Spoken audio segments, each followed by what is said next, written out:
Dear student, आज की class में सभी का स्वागत है। आज हम पढ़ेंगे valence shell electron pair repulsion theory to ammonia. Ammonia के अंदर किस प्रकार से वैलेंस बैंड थ्योरी, जो valence shell electron pair repulsion theory किस प्रकार से लागू होती है। तो सबसे पहले अपन इसका किसी का भी अपन अध्ययन करें तो अपन कुछ पॉइंट बनाकर इसकी स्ट्रक्चर कर सकते हैं। तो इसमें सबसे पहले है N is the central atom, कि मतलब इसके अंदर कौन सा, जो NH3 है तो उसके NH3 के अंदर N है, एक सेंट्रल एटम है। तो NH3 के अंदर अपन देखें NH3, तो N एक सेंट्रल एटम है, उससे ये 3 हाइड्रोजन जुड़े हुए हैं। तो यह पहला हो गया, N is the central atom. It is the group 15, तो N नाइट्रोजन है जो ग्रुप 15 का सदस्य है। तीसरी बात हो गई 5 electron in the outer valence cell, इसके अंदर 5 इलेक्ट्रॉन होते हैं आउटर वैलेंस सेल के अंदर। आउटर वैलेंस सेल के अंदर नाइट्रोजन के अंदर कितने सेल होते हैं? 5।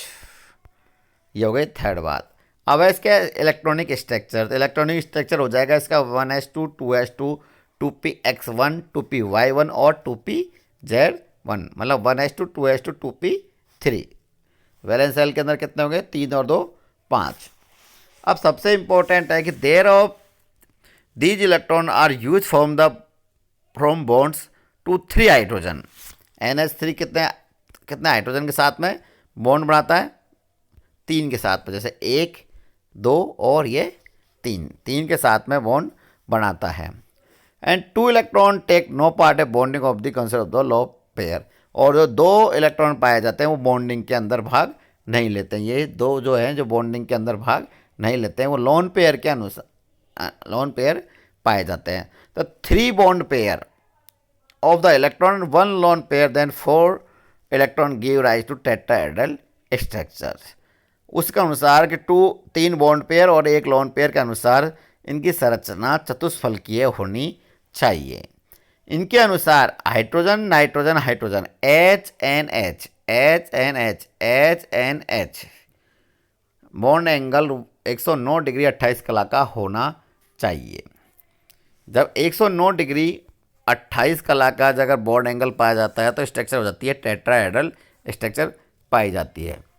लेकिन लोन पेयर तथा बॉन्ड पेयर के मध्य प्रतिकर्षण बल आ जाने के कारण इस लोन पेयर और इस बॉन्ड पेयर, ये लोन पेयर ये बॉन्ड पेयर के बीच के अंदर रिपल्सन प्रतिकर्षण बल आ जाने के कारण hydrogen nitrogen hydrogen bond angle घटकर 160 डिग्री 48 डिग्री का ही रह जाता है और NH3 की संरचना पिरामिडल रह जाती है।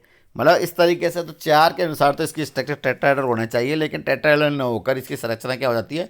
पिरामिडल हो जाती है। पिरामिडल क्यों हो जाती है? लोन पेयर बॉन्ड पेयर के बीच के अंदर रिपल्सन होने के कारण, प्रतिकर्षण होने के कारण इसका जो बॉन्ड एंगल का मान है तो 160 डिग्री 48 ग्राड से कितना हो जाता है? 109 डिग्री से क्या हो जाता है? 160 डिग्री हो जाता है। अब इसी तरह से आप किसी भी मॉलिक्यूल का अगर अपन VSPR थ्योरी का अध्ययन करेंगे तो इसमें आपको एक बात थोड़ी सी दिमाग में बैठानी है कि होगा क्या। सिर्फ होगा यही कि स्ट्रक्चर क्या होनी चाहिए थी और क्या इसकी स्ट्रक्चर होगी। तो बॉन्ड एंगल का मान कुछ घट जाएगा या कुछ बढ़ जाएगा। तो ये बढ़ेगा और घटेगा किस कारण? ओनली रिपल्सन के कारण। अपन जानते हैं कि वैलेंस बैल इलेक्ट्रॉन पेयर रिपल्सन थ्योरी, फिर इनके बदले में लोन पेयर और बॉन्ड पेयर किसी में भी कोई रिपल्सन होगा जिसके कारण से इनका बॉन्ड एंगल का मान बढ़ेगा या घटेगा। तो अपन को इनकी मेन थिंकिंग है जो पता चल जाएगा कि इसके अंदर अब क्या होगा। इसी तरह नेक्स्ट ले अपन हाइड्रोनियम आयन। हाइड्रोनियम आयन की संरचना भी NH3 की तरह पिरामिडल ही होगी। Oxygen is the central atom, it is the group 16, 6 electron in the outer valence shell, electronic structure 1s2 2s2 2p4, 3 bond pair and 1 lone pair then structure tetrahedral. इसके अंदर भी वही 3 बॉन्ड पेयर है, 1 lone pair then structure tetrahedral होना चाहिए। लेकिन इसमें भी लोन पेयर तथा बॉन्ड पेयर के मध्य में प्रोटॉन आ जाने के कारण, हाइड्रोनियम आयन है तो प्रोटॉन आ जाने के कारण lone pair bond pair repulsion थोड़ा कम हो जाएगा, फलस्वरूप बॉन्ड एंगल का मान थोड़ा सा बढ़ जाता है। Then SF4, S is the central atom, it is the group 16, 6 electron in the outer valence shell. Electronic structure हो जाएगा इसका 1s2 2s2 2p6 3s2 3p4, 4 outer electron are use form bond with F. तो 4 outer जो बाहर के 4 होते हैं वो एफ के साथ के अंदर बॉन्ड बना लेंगे। And 2 electron one non bonding of the SF4, और 2 इलेक्ट्रॉन लोन पेयर के रूप में 4 बना रहे हैं, 1 2 3 और 4 और 2 लोन पेयर रह जाते हैं।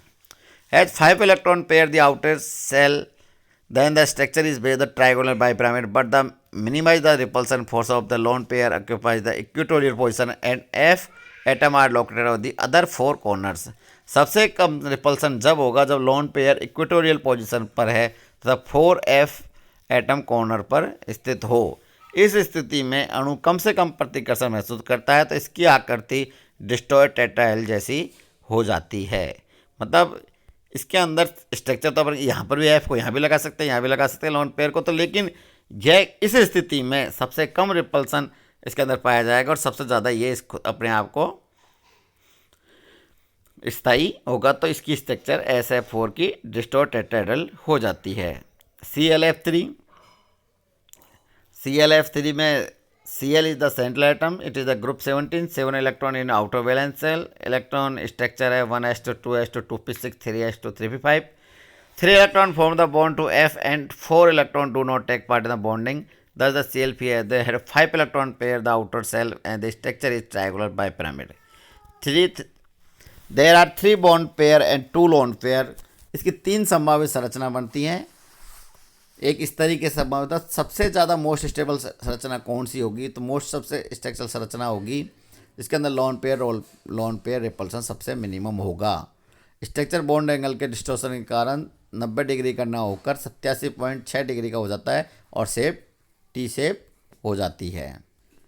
इसी तरह ICl2- और H2O आदि का भी अपन VSPR थ्योरी से अपन अध्ययन कर सकते हैं। H2O के अंदर इसकी शेप V शेप होगी और ClF3 की शेप इस तरह से बाइपिरामिडल होगी। अब नेक्स्ट क्लास के अंदर अपन पढ़ेंगे मोलिकुलर ऑर्बिटल थ्योरी, आणविक कक्षक सिद्धांत।